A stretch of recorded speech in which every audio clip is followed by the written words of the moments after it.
안녕하세요. 365 바로 경례입니다. 여러분, 제가 약 한 달 전부터 두 번에 걸쳐서 제가 영상 만들어줬던 역삼동 그 개나리 레미안 33평 아파트요. 이 아파트 경매건은 취하됐습니다. 여러분, 제가 이 물건은 여러 번 중개로 경매로 나올 물건이 아닌데 왜 자꾸 경매로 나와서 진행이 되고 있지? 제가 여러 번 언급해 드렸거든요. 여러분들한테. 요 사건은 취하가 되었어요.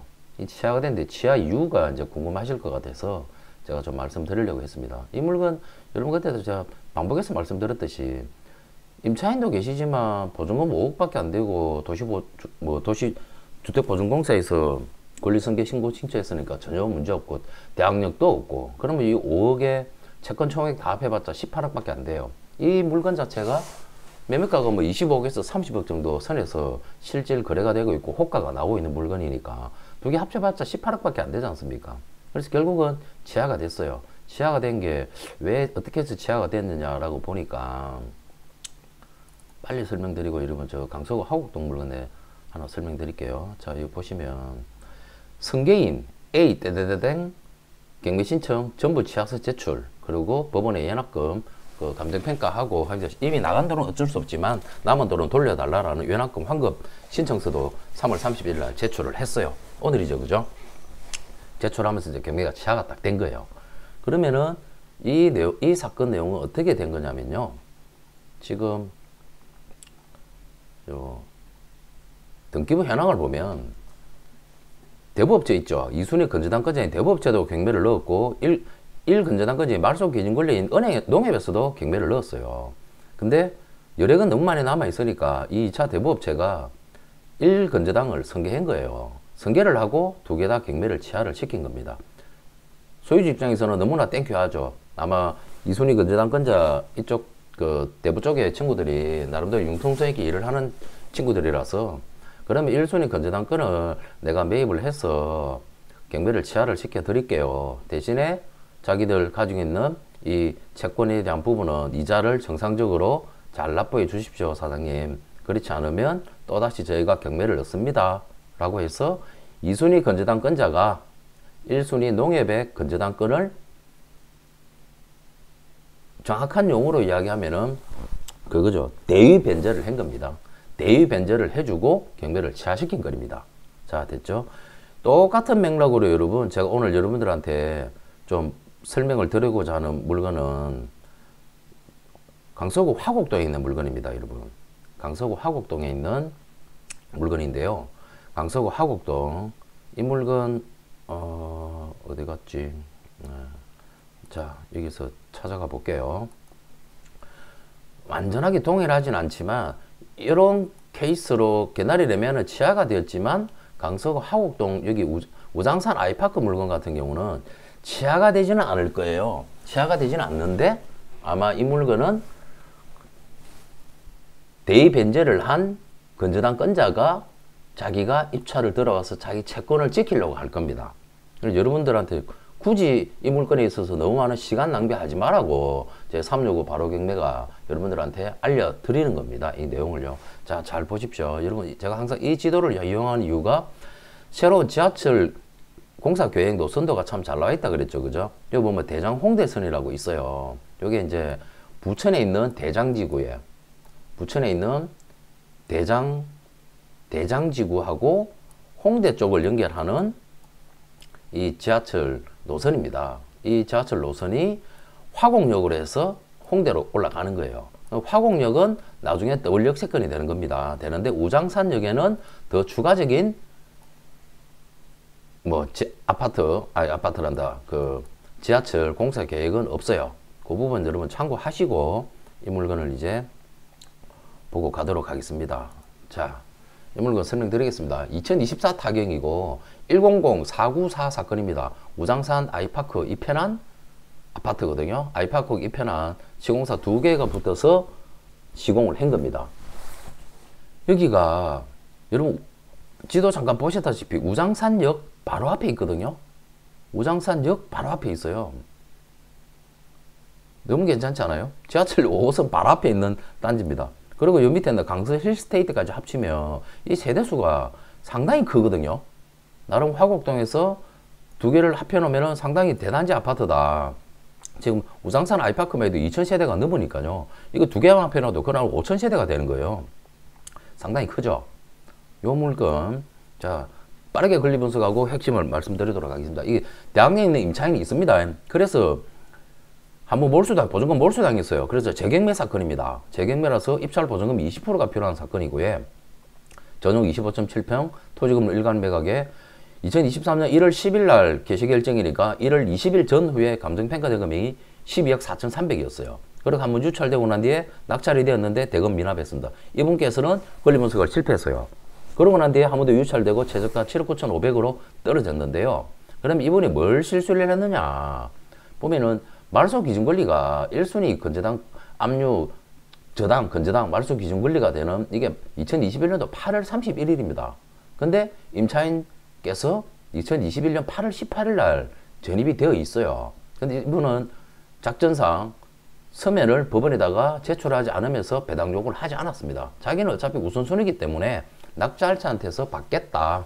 예? 그리고 2021년이니까 엄연히 따지면 이분은 2년 그죠? 법정갱신. 그러면 2025년 8월 18일, 8월 17일까지는 법적으로 배당 요구를 하지 않았기 때문에 배당 요구를 했다는 것은 자기가 권리계약을 해지하겠습니다라는 해지 의사를 표시를 한 거거든요. 근데 이분은 배당 요구를 하지 않았어요. 그래서 자기는 2025년도 8월 17일까지는 거주를 할 수 있는 겁니다. 여러분이 낙찰받았다 해서 바로 입주할 수 있는 물건도 아닙니다. 대학내에 임차인이 있는데 저 지금 보증금 몰수당인 분께서 뭘 착각하셨냐면요. 이분께서는 여기 보면은 매각물건 맹세서에서 나와 있어요. 보면은 그 여기 있는 임차인하고 소유자하고 채무자하고 소유주이자 채무자하고 여기 임차인하고는 모녀관계라고 표시를 해놨어요. 모녀관계요. 이게 임대차 계약이 성립할까요? 성립 안 할까요? 여러분, 이 성립합니다.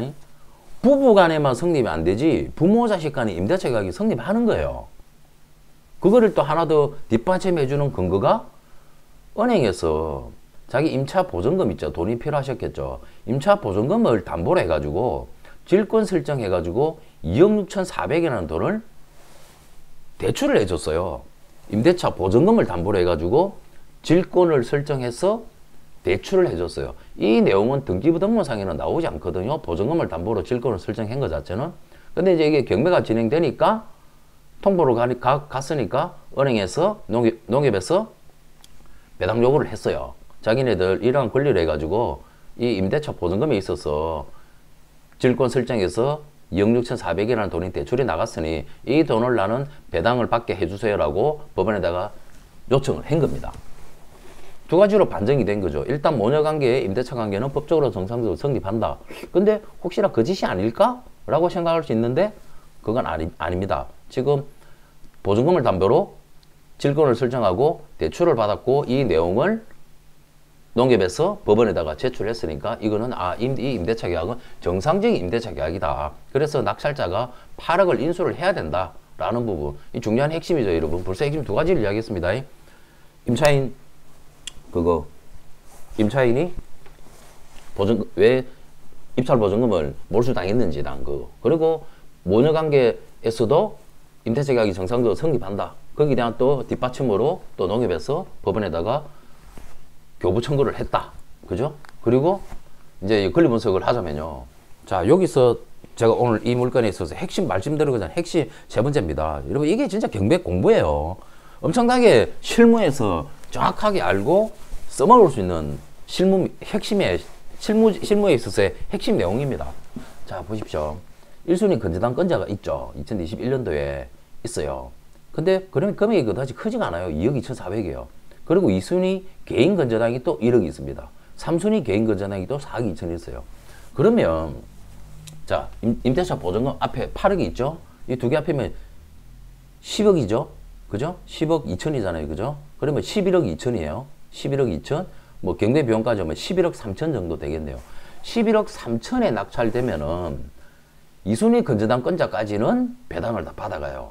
근데 3순위 건재당 건자는 개인적인 어떠한 아는 관계에 의해 가지고 부동산에 건저당을 설정하고 돈을 4억 2천이라는 돈을 빌려주고 건저당 설정을 해놓은 겁니다.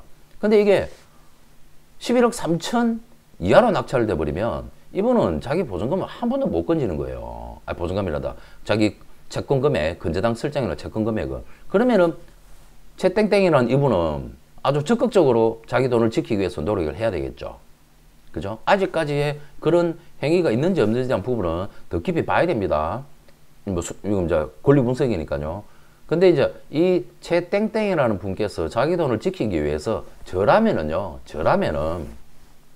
앞서 있는 건저당 있죠. 개나리 레면 계획서가 똑같습니다. 후순위 건저당 건자가 1순위 건저당에 대한 부분을 대입 변제를 하고 경매를 취하시켰더라 아닙니까? 이거를 대입 변제하는 거예요. 채무자가 갚아야 될 2순위 건저당에 갚아야 될 돈 1억에 대한 부분을 이 채무를 인수를 하는 겁니다. 예? 그리고 1순위 이것도 인수를 하는 거예요. 그러면은 이분이 1순위가 되는 거죠. 그죠? 그러면 7억 2천, 경매비용까지 7억 3천에 대한 채권을 확보했지 않습니까? 1순위 건자지 않습니까?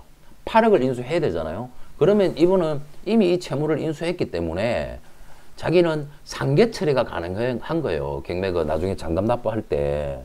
그러면 이분이 입찰을 들어와서 자기의 총 채권 금액인 7억 2천이라는 이 금액 내에서 응찰을 하게 되면 이 사람은 무조건 1등이 되는 거예요. 일반 개는 무조건 8억을 안고 가야 되지 않습니까? 근데 자기는 일반 8억이라는 내용은 너무 잘 알고 있고 보증금 8억은 너무 잘 알고 있고 앞서 있는 2억 2천, 2억 3천에 대한 부분을 자기 돈을 지키기 위해서 대입 변제를 했기 때문에 이분이 우선된 권리를 갖고 있는 겁니다. 그래서 3순위 건저당 건자가 경매 입찰이 들어오면 일반인들이 이 물건에 대해서 낙찰받을 확률은 아주 낮아진다. 그래서 너무 목매지 마시라라고 제가 말씀을 드린 겁니다, 여러분.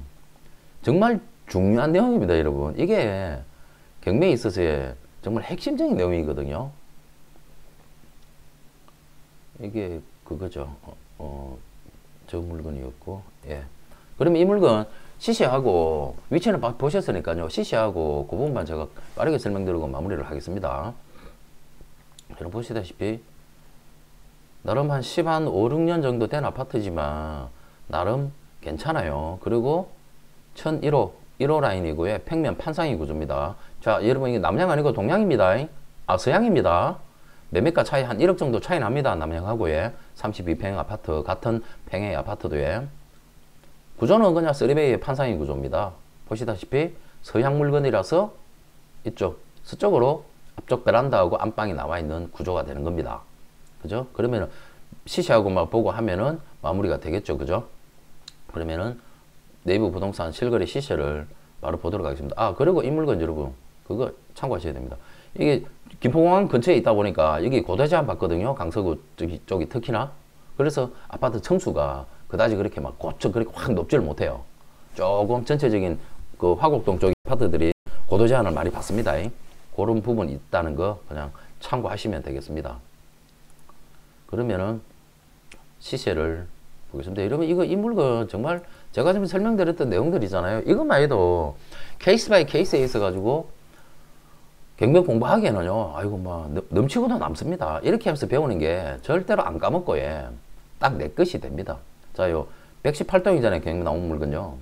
118동 물건 보면요. 자, 118동 제가 찍었어요. 여기 나온 물건 나와 있기에. 자, 18층, 높은 층은 호가는 14억. 그죠? 12층, 조금 중간층인데 13억이 나왔어요. 근데 입주가 안 되는 물건입니다. 새 안고입니다. 입주가 안 되는 물건이고, 14억. 아, 입주 안 되고, 중간층은 13억. 그리고 좀 층 좋고, 바로 그냥 입주할 수 있는 거. 입주가 14억짜리도 입주가 안 되나? 봅시다. 아, 입주되는 물건입니다. 입주되는 게, 21층 중 20층짜리도 14억. 그러니까 호가는 14억 정도를 한다. 그러면은 실거래가는 어느 정도 될까요? 아, 그리고 요것부터 먼저 보고 실거래가를 보겠습니다. 그러면 남향 보고 있는 126동을 얼마 정도 할까? 남향은 14억. 그죠? 14억, 13억 2천. 요 입주 안 되는 당장 입주 협의 물건이네. 예. 그리고 15억. 예, 14억, 아까 거기는 15억짜리 물건은 없었지 않습니까? 고층이라도. 근데 요거는 고층 물건, 높은 층 물건은 15억까지 호가가 나와 있고 합니다. 그렇다 그러면 118동 해서 단지 정보에서요. 실거래가를 보겠습니다. 107C 그냥 이겁니다. 그래도 사실 상당히 좀 많죠. 그래도 사실 상당히 많습니다. 최고가 갔을 때 매매가 14억 실거래가 갔다가 바닥을 찍었을 때 뭐 10억도 깨졌었네요. 2023년도 초반, 예, 2023년도 초기에 확 떨어졌을 때 10억이 깨졌습니다. 10억이 깨졌다가 다시 10한 실거래가가 12억, 예, 12억입니다. 12억 초에서 12억 후반, 2024년 12월 달에는 뭐 13억 넘어간 물건도 있기는 있는데요. 아마 남양 물건이겠죠. 동양 물건은 제가 볼 때는 13억을 넘지는 않을 것 같습니다. 15억에서 13억이 시세라는 이야기예요. 그렇다고 하면은 이 물건 우리가 지금 낙찰을 받는 사람 입장에서, 그죠? 이분이 나름대로 응찰 가격 자체가 적당한 실거래가 가격 대비해 가지고 나름대로 적당한 금액을 쓰셨어요. 그전 보증금 몰수 당하신 분께서. 근데 보증금 8억이라는 금액을 인수를 해야 되기 때문에 이 물건은 정상적이라 그러면 유찰 한 2번 되지 3번 정도의 유찰은 더 가겠죠. 13억이라는 실거래 가격을 예를 두고 한다고 하면은, 그러면은 이 물건은 5억 정도 이하로까지 더 떨어져야지 응찰을 해서 보증금 8억, 선순위 대학내에 있는 임차인 보증금 8억을 돌려주시고 하면은 정상적으로 경매 낙찰을 받은 게 되는데, 아까도 말씀드렸다시피 3순위 건재당 건자가 아마 대의 변제를 해서 자기의 채권을 지키고자 방어 입찰을 할 확률이 아주 큰 물건입니다. 그래서 아마 낙찰 받기가 조금 만만치 않을 수 있다라는 그 부분 말씀드리겠습니다, 여러분. 제가 변호사 사무실의 사무장입니다, 여러분. 나름대로 부동산 23년, 부동산 경매만 15년, 16년을 하고 있는 사람이고요. 현재 저는 그래서 케이스 바이 케이스의 물건, 그 물건에 있어서의 일어날 수 있는 거, 이론적인 공부가 아니고요. 저는 뭐 학원을 운영하는 사람이 아니니까 그 물건에 있어서 나름대로 좋아 보이는 물건을 찾아서 그 물건에서 봐야 될 권리 분석에 대한 그런 것들을 실무적으로 접목을 시켜서 여러분들한테 영상을 제작해서 알려드리고 있습니다. 그러니까 여러분 제 영상 구독, 좋아요 해놓으시면요, 아마 여러분들 재산 지키고 늘리는데 아마 많은 도움이 될 거라고 생각합니다. 자, 영상 내용이 좋아하셨다면 구독, 좋아요 꼭 부탁드리겠습니다. 감사합니다. 이번 영상 여기까지 하겠습니다. 고맙습니다.